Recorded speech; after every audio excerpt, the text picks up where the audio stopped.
शरद पवार आणि देवेंद्र फडणवीस हे महाराष्ट्राच्या राजकारणातली अशी दोन नावं आहेत ज्यांच्या प्रत्येक चालीकडं राज्याचं लक्ष लागलेलं असतं.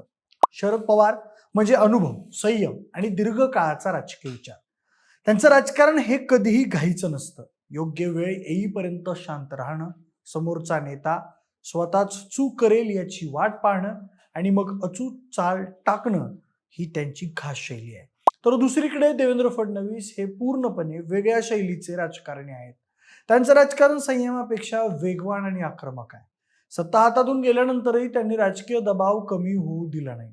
केंद्रीय नेतृत्वाशी असलेली जवळीक, संघटनात्मक ताकद आणि पक्षशिस्त यांचा अचूक वापर करून त्यांनी भाजपला कायम सत्तेच्या केंद्रस्थानी ठेवण्याचा प्रयत्न केला आहे. अनपेक्षित निर्णय, अचानक घडणाऱ्या राजकीय घडामोडी आणि विरोधकांना गाफील ठेवणारे डावपेच ही फडणवीसांची ओळख बनली आहे. म्हणूनच महाराष्ट्राच्या राजकारणात खरा चाणक्य कोण या प्रश्नाचं उत्तर देणं एवढं सोपं नाहीये.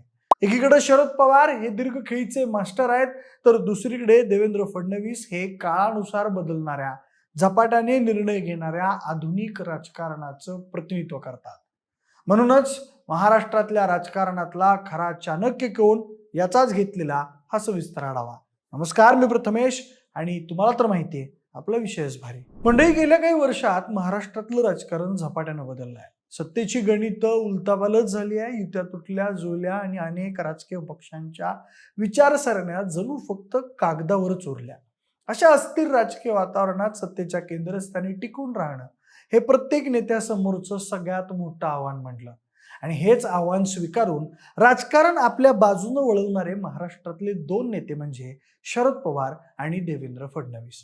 निवडणुकीत पराभव म्हणजे राजकीय प्रवासाचा शेवट नसतो, तर नव्या सुरुवातीची नांदी असते, हे या दोघांनी वेळोवेळी दाखवून दिलंय. राष्ट्रवादी काँग्रेसमध्ये फूट पडल्यानंतर अनेकांनी असा ठाम अंदाज व्यक्त केला होता की आता शरद पवारांचा राजकीय अध्याय संपला.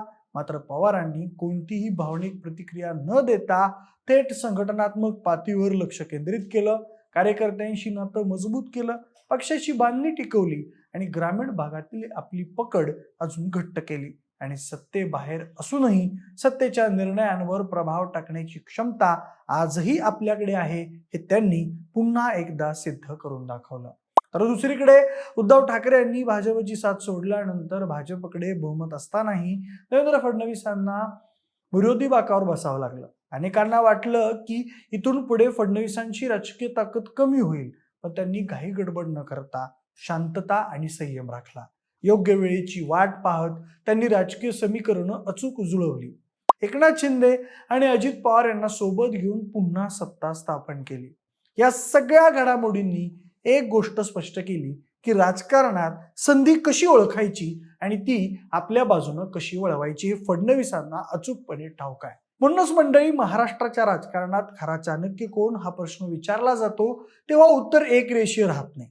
शरद पवार असोत किंवा देवेंद्र फडणवीस, दोघांनीही आपल्या रणनीती, संयम आणि अनपेक्षित डावपेचांच्या जोरावर हे दाखवून दिलंय की सत्ता येणं जाणं हे राजकारणाचं अंतिम सत्य नाही. खरी कसोटी असते ती सत्तेच्या केंद्रस्थानी राहण्याची, आणि या कसोटीत हे दोघंही आजही अव्वल ठरतात. म्हणजे महाराष्ट्राचं मुख्यमंत्रीपद भूषवलेले आणि केंद्रातही महत्वाची जबाबदारी सांभाळलेले शरद पवार आजही राज्याच्या राजकारणातले केंद्रबिंदू मानले जातात. संकटातही संधी शोधणं, विरोधकांची खेळी ओळखून योग्य वेळी योग्य चाल टाकणं हीच त्यांची खासियत आहे. म्हणूनच अनेक जण त्यांना राजकारणातला चाणक्य म्हणतात. कोणतंही मोठं संकट आलं तरी शरद पवार घाई करत नाहीत. ते कधी मुद्दाम शांत राहतात तर कधी थोडक्यात आणि कमी बोलतात. यामुळे विरोधक गोंधळतात आणि पुढची चाल चुकते. पवार काय करणार याचा अंदाज विरोधकांना लागत नाही. 2019 मध्ये विधानसभा निवडणुकीनंतर शिवसेना आणि भाजपची युती तुटली. त्यावेळी शरद पवारांनी एकाच वेळी शिवसेना आणि काँग्रेसची चर्चा सुरू केली. त्याच काळात त्यांनी पंतप्रधान नरेंद्र मोदी यांची देखील भेट घेतली. ही भेट शेतकरी प्रश्नांवर असल्याचं सांगितलं गेलं, पण त्यामुळे राष्ट्रवादी भाजप सोबत जाणार का अशी चर्चा मात्र सुरू झाली. याचा दबाव शिवसेनेवर आला आणि पवारांना महाविकास आघाडीची बोलणी शांतपणे पूर्ण करण्यासाठी वेळ मिळाला. याच काळात अजित पवारांनी देवेंद्र फडणवीस यांच्यासोबत शपथ घेतली. हा धक्का मोठा होता, पण शरद पवारांनी परिस्थिती हाताबाहेर जाऊ दिली नाही. राष्ट्रवादीचे बहुतांश आमदार शरद पवारांसोबतच राहिले आणि अजित पवारांचं बंड हे फार काळ टिकू शकलं नाही. शरद पवारांवर विरोधकांनी हल्ले केले, पण तेही त्यांनी आपल्या फायद्यासाठी वापरले. 2019 मध्ये ईडीनं त्यांचं नाव सहकारी बँक प्रकरणात घेतलं. समन्स येण्याआधीच पवारांनी स्वतः ईडी कार्यालयात जाण्याची घोषणा केली. हा एक मोठा राजकीय डाव ठरला. हजारो समर्थक त्यांच्या समर्थनासाठी रस्त्यावर उतरले. सरकार जाणीवपूर्वक वृद्ध नेत्याला त्रास देत असल्याची भावना जनतेत तयार झाली आणि राष्ट्रवादीला त्याचा फायदा झाला. शरद पवारांची आणखी एक मोठी ताकद म्हणजे सर्व पक्षांशी त्यांचे असलेले संबंध. विचारधारा वेगळी असली तरी ते किमान समान मुद्द्यांवर पक्षांना एकत्र आणतात. भाजप शिवसेना युती तुटल्यानंतर शिवसेना, राष्ट्रवादी आणि काँग्रेस एकत्र सरकार बनवतील हे अनेकांना अशक्य वाटत होतं, पण पवारांनी हे करून दाखवलं. उद्धव ठाकरे आणि सोनिया गांधी यांना एकत्र आणून त्यांनी महाविकास आघाडी स्थापन केली. 2023 मध्ये अजित पवारांनी पुन्हा पक्ष फोडला. तेव्हा अनेकांना वाटलं की शरद पवारांची राजकीय कारकीर्द संपली, पण त्यांनी घाई केली नाही. शांत राहून त्यांनी कार्यकर्त्यांशी संपर्क ठेवला, राज्यभर दौरे केले आणि जनतेशी थेट संवाद साधला. कराड आणि साताऱ्यात जाऊन यशवंतराव चव्हाण यांच्या समाधीचं दर्शन घेऊन त्यांनी आपल्या मुळांशी नातं दाखवून दिलं. एकूणच शरद पवार संकटाला घाबरत नाही. योग्य वेळेची वाट पाहून ते निर्णायक चाल टाकतात. त्यामुळे अनेक चढ उतार असूनही ते आजही महाराष्ट्राच्या राजकारणातले खरे चाणक्य मानले जातात. तर दुसरीकडे शांत, संयमी आणि कमी बोलणारे पण अभ्यासू नेते म्हणून ओळखले जाणारे देवेंद्र फडणवीस. फार आक्रमक वक्तव्य करणं किंवा गोंधळ घालणं हा त्यांचा स्वभाव नाही, पण जेव्हा राजकारणात निर्णायक वेळ येते तेव्हा ते कोणतीही संधी सोडत नाहीत. साम दाम दंड भेद या सगळ्या नीती वापरून ती आपली चाल टाकतात. त्यामुळेच अनेकांना वाटतं की महाराष्ट्राच्या राजकारणात खरे चाणक्य फडणवीसच आहेत. फडणवीसांनी महाराष्ट्राचं राजकारण बदललं का यावर वेगवेगळी मतं असू शकतात, पण एक गोष्ट मात्र त्यांचे कट्टर विरोधकही मान्य करतात, ती म्हणजे त्यांची राजकीय कूटनीती. अनेक प्रसंगी ही कूटनीती थेट शरद पवारांनाही मात देणारी ठरली आहे. 2014 ते 2019 हा काळ फडणवीसांसाठी खूप आव्हानांचा होता. सतत दबाव होता. राजीनामा द्यावा लागेल अशी चर्चा होती. विरोधकांना खात्री होती की फडणवीस 5 वर्षे मुख्यमंत्री राहू शकणार नाहीत, पण हे सगळे अंदाज चुकले. फडणवीसांनी पूर्ण 5 वर्षांचा कार्यकाळ पूर्ण करून दाखवला.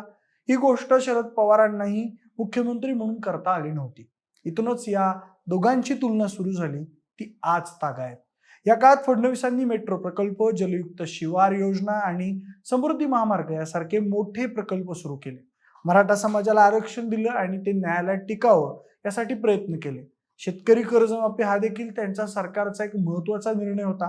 2019 मध्ये मात्र फडणवीसांना मोठा धक्का बसला. भाजपकडे बहुमत असूनही उद्धव ठाकरे मुख्यमंत्री पदासाठी ठाम राहिले. फडणवीसांना वाटलेलं होतं की थोडी नाराजी होईल, पण शेवटी शिवसेना भाजप सोबतच राहील. मात्र तसं झालं नाही. शरद पवारांच्या रणनीतीमुळे महाविकास आघाडीचं सरकार स्थापन झालं आणि फडणवीसांना विरोधी बाकावर बसावं लागलं. त्या काळात मी पुन्हा येईन या वाक्यावरून त्यांची खिल्ली उडवली गेली, पण फडणवीसांनी संयम राखला. विरोधी पक्षनेते म्हणून त्यांनी सरकारवर सतत लक्ष ठेवलं. सरकार संविधानाबाहेर गेलं तर विरोध करणार हे त्यांनी स्पष्ट केलं. विरोधी बाकावर बसूनही त्यांनी सरकारच्या कामकाजावर प्रभाव टाकला. दरम्यान सर्व पक्षातल्या नेत्यांशी त्यांचे चांगले संबंध होते, त्यामुळे महाविकास आघाडीतील अंतर्गत मतभेद त्यांच्यापर्यंत पोहोचत होते. याच गोष्टींचा फायदा घेत त्यांनी राज्यसभा आणि विधान परिषद निवडणुकांमध्ये खेळी केली. त्यानंतर एकनाथ शिंदेंनी बंड केलं आणि 40 आमदारांसह ते भाजपसोबत आले. काही काळातच अजित पवारही आपल्या समर्थकांसह सत्तेत सहभागी झाले. या सगळ्यामध्ये समन्वय राखण्याचं काम फडणवीसांनी कौशल्यानं केलं. यानंतर मराठा आरक्षण आंदोलनाचं आव्हान उभं राहिलं. फडणवीस यांच्यावर थेट निशाणा साधला गेला. या आंदोलनामुळे निवडणुकीत फटका बसू शकतो याची त्यांना जाणीव होती. परिणामी 2024च्या लोकसभा निवडणुकीत भाजपला महाराष्ट्रात मोठा धक्का बसला. महाविकास आघाडीला चांगलं यश मिळालं. या पराभवानंतर फडणवीस सावध झाले. विधानसभेच्या निवडणुकांसाठी त्यांनी पडद्यामागे तयारी सुरू केली.